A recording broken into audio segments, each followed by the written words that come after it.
নমস্কার বন্ধুরা, বাংলা রান্নাঘরে আমি পদ্মা আপনাদের স্বাগত জানাচ্ছি।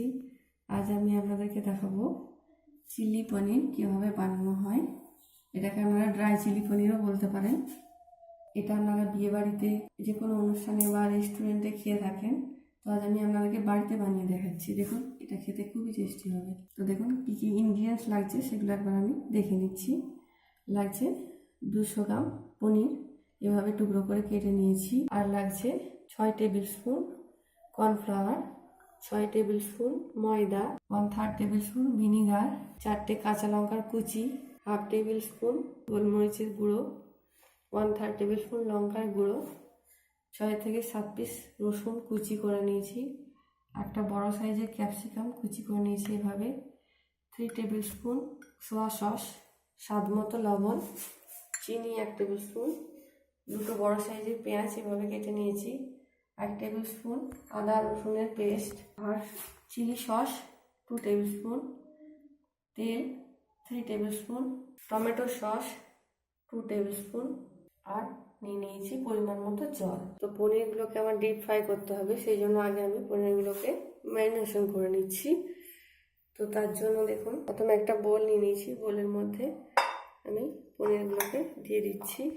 এরপর এর মধ্যে দিয়ে দিচ্ছি সামান্য লবণ, আদা রসুনের পেস্টটা একটু মাখিয়ে নিচ্ছি এভাবে। এরপর দিয়ে দিচ্ছি গোলমরিচের গুঁড়োটা, আবার একটু মাখিয়ে নিচ্ছি। এটা যেহেতু ডুবো তেলে ভাজবো, তাই তেলের পরিমাণটা আমি বলিনি, আপনারা ওটা আপনাদের আন্দাজ মতো নেবেন। এরপর আমি দিয়ে দিচ্ছি কর্নফ্লাওয়ার, 2 টেবিল স্পুন কর্নফ্লাওয়ার দিয়ে দিচ্ছি আমি। পর এটাকে আমি ম্যারিনেশন করে নিচ্ছি ভালোভাবে। দেখুন ম্যারিনেশন হয়ে গেছে। ম্যারিনেশন করে আমি এটাকে 20 মিনিটের জন্য এভাবে রেখে দিচ্ছি। তো দেখুন, আমি একটা ফ্রাই প্যান নিয়ে নিয়েছি। ফ্রাই প্যানের মধ্যে আমি কিছুটা ডুবো তেল নিয়ে নিয়েছি, কিছুটা ডুবে থাকবে, কিছুটা উঠে থাকবে। আপনারা আরও বেশি পরিমাণেও ডুবো তেল নিতে পারেন। তেলটা গরম হতে হতে ব্যাটারটা বানিয়ে নিই। তার জন্য আমি এখানে একটা পাত্র নিয়ে নিয়েছি। দেখুন, এরপর আমি এতে 4 table spoon cornflour, 6 table spoon ময়দা, সামান্য লবণ, একটু নাড়িয়ে নিচ্ছি। এরপর এর মধ্যে আমি জল দিয়ে দিচ্ছি। দেখুন ব্যাটারটা আমার রেডি হয়ে গেছে। এটা একদম বেসন মাখার মতো মাখতে হবে, সেই পরিমাণে জলটা দেবেন। তো চলুন, এবার আমার তেলটাও গরম হয়ে গেছে। আমি এর মধ্যে মেখে রাখা পনিরটা এতে ছিলাম 8 ঘন্টা আগে, সেই পনিরটাকে আমি দিয়ে দিচ্ছি ব্যাটারের মধ্যে। ব্যাটারের মধ্যে দিয়ে ঠিক এইভাবে একটু চুবিয়ে নিচ্ছি। চুবিয়ে কাঁটা চামচ নিয়ে নিচ্ছি একটা, দেখুন সেই কাঁটা চামচ করে তুলে মধ্যে দিয়ে দিচ্ছি। দেখুন তেলের মধ্যে দিয়ে দিয়েছি। এটা আমি গোল্ডেন ব্রাউন কালার করে ভাজবো। এইরকমভাবে আমি সব পনিরগুলোকে দিয়ে দিচ্ছি তেলের মধ্যে। দেখুন আমি পনিরটাকে উল্টে পাল্টে গোল্ডেন ব্রাউন করে ভেজে নিচ্ছি। দেখুন এটা গোল্ডেন ব্রাউন কালার হয়ে গেছে। আমি এরপর এগুলোকে নামিয়ে ফেলছি একে একে। এবার একটা প্যানের মধ্যে আমি 2 টেবিল স্পুনের মতো তেল দিলাম। এরপর এর মধ্যে আমি রসুনের কুচিগুলো দিয়ে দিচ্ছি, কয়েক থেকে নাড়িয়ে নিচ্ছি রসুনের কুচিগুলো দিয়ে। এরপর আমি এর মধ্যে পেঁয়াজের কুচিটা দিয়ে দিলাম। পেঁয়াজটাকে একটু নাড়িয়ে নিচ্ছি। পেঁয়াজটাকে আমি 1 মিনিট ভেজে নিচ্ছি। এরপর এর মধ্যে আমি কুচি করা ক্যাপসিকামটা দিয়ে দিই।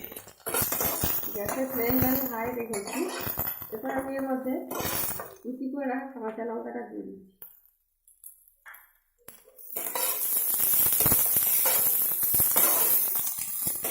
এরপর এগুলোকে আমি 2 মিনিট ধরে ভেজে নিচ্ছি।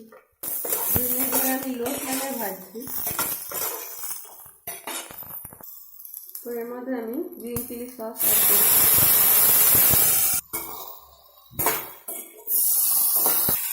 এটা আবার ফ্লেমটা বাড়িয়ে দিলাম। একটু এর মধ্যে টমেটো সসটা অ্যাড করছি, সোয়া সস দিচ্ছি, ভিনিগারটাও দিয়ে দিলাম। এবার আবার নাড়িয়ে নিচ্ছি।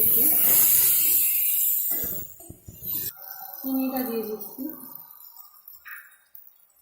রেড চিলি পাউডারটা দিয়ে দিলাম, আবার নাড়িয়ে নিচ্ছি একটু।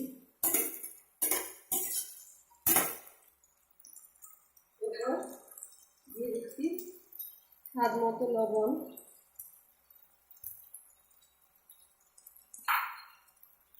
আবার নাড়িয়ে নিলাম। গ্রেভিটা বাড়ানোর জন্য আমি এখানে 1 টেবিল চামচের মতো কর্নফ্লাওয়ার জল দিয়ে গুলে রেখেছি, এটা আমি দিয়ে দিচ্ছি। কিছুটা জল দিচ্ছি।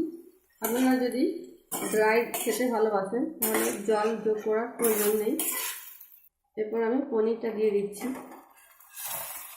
এরপর এটাকে আমি ঢাকা দিয়ে 2 মিনিট কুক করবো লো ফ্লেমে। চিলি পনির রেডি হয়ে গেছে। আপনারা এটা গরম করে সার্ভ করতে পারেন। এটা লাচ্ছা পরোটা বা রুটি বা নান যে কোনো পরোটার সাথে বা ভাতের সাথে সার্ভ করতে পারেন। এটা খেতে খুবই টেস্টি হয়েছে। আপনারা বাড়িতে অবশ্যই বানান এবং আমাকে জানান আমার রেসিপি আপনাদের কেমন লেগেছে। এবং আমার চ্যানেল লাইক করুন, কমেন্ট করুন, সাবস্ক্রাইব করুন এবং বেল বাটন অবশ্যই দাবান, যাতে আমার লেটেস্ট ভিডিওগুলি আপনাদের কাছে সরাসরি পৌঁছে যেতে পারে। এবং আমার ভিডিওটি দেখার জন্য আপনাদেরকে অসংখ্য ধন্যবাদ।